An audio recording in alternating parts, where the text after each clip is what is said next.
तो आज की स्टोरी का नेम है द मिस्टीरियस डॉल। तो स्टार्ट करते हैं। एक छोटी सी लड़की अरीबा को पुरानी चीजें कलेक्ट करने का शौक था। एक दिन उसे अपनी दादी के स्टोर रूम से एक पुरानी डॉल मिली। डॉल की आंखें अजीब सी चमक रही थीं, जैसे वो जिंदा हो। दादी ने उसे देखा तो फौरन कहा, इस डॉल को हाथ मत लगाना, ये ठीक नहीं है। लेकिन अरीबा ने दादी की बात इग्नोर कर दी और डॉल को अपने रूम में रख लिया। उस रात 12 बजे अरीबा की आंख अचानक खुल गई। उसने देखा डॉल जो शेल्फ पर थी अब बेड के पास जमीन पर बैठी थी। अरीबा का दिल जोर से धड़कने लगा। उसने सोचा शायद हवा से गिर गई होगी। वो डरकर वापस सो गई।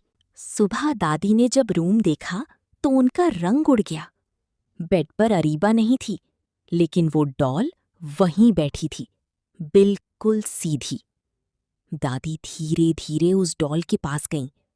उन्होंने देखा डॉल की आंखें अब ब्लिंक कर रही थीं। दादी का हाथ कांप गया। उन्होंने तुरंत पुरानी अलमारी खोली और एक पुरानी डायरी निकाली।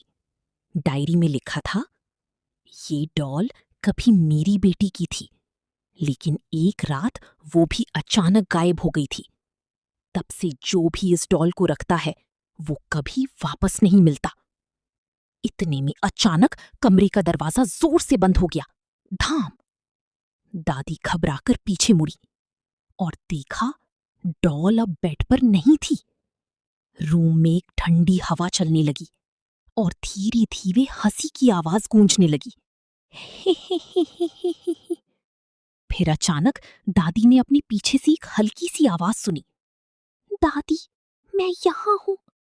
ये आवाज अरीबा की थी। दादी ने हिम्मत करके पीछे देखा और उनकी चीख निकल गई।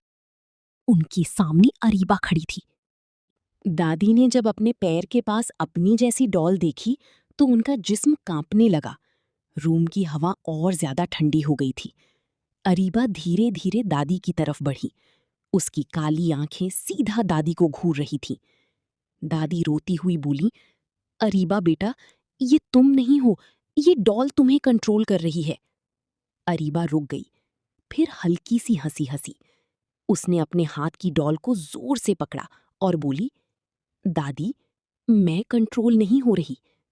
फिर वो धीरे से दादी के बिल्कुल पास आकर फुसफुसाई, मैं ही इस डॉल को कंट्रोल करती हूं। दादी का दिल जोर से धड़कने लगा।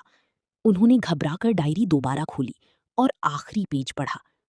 उस पर लिखा था, इस डॉल में कोई बुरी रूह नहीं। असल में जिस बच्चे को सबसे ज्यादा तन्हा और उदास महसूस होता है, उसकी रूह खुद इस डॉल में चली जाती है। दादी के हाथ से डायरी गिर गई। उन्हें अचानक पुरानी बात याद आई। जब अरीबा छोटी थी वो अक्सर अकेली रहती थी और दादी हमेशा बिजी रहती थी। अरीबा की आंखों से अब काले आंसू निकल रहे थे। उसने धीरे से कहा, दादी, जब मुझे आपकी जरूरत थी तब आप मेरे साथ नहीं थी।